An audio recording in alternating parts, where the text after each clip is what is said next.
তুমি প্রেমিকার পিছনে ঘুরো, 15 বছর বয়স তোমার, 20 বছর 22 বছরে বাইক লাগবে তোমার। তোমার বাবা বিয়ে করা সত্ত্বেও সে তার যৌবন কাটাতে পারেনি তার বউয়ের সাথে, মানে তোমার মায়ের সাথে, তোমার জামা কাপড়ের ব্যবস্থার জন্য। তুমি বুঝো যুবক, তোমার বাবার বয়স এখন 40, সে তোমার মার কাছে আসতে আর অনুভূতি নেই,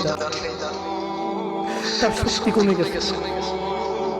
তুমি বুঝবা না যুবক, 15 বছর বয়সে তুমি যত উত্তেজিত, তোমার বাবা 30 বছর বয়সে এরকম ছিল, সে আসতে পারেনি।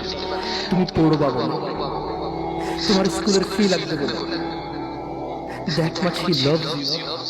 তোমার বাবা তোমাকে এত ভালোবাসে যে তোমার এই খারাপ বাবাটা, এই খারাপ বাবাটা যে তোমাকে বাইক নিয়ে এনে তুমি নষ্টামি করো, মেয়েদের পিছনে করো, মোবাইল রিচার্জ করে দাও মেয়েদের, তোমাকে যে ডেইলি 500 টাকা করে দিতে পারে, এই লোকটা যদি 60 বছর বয়স হয়, তার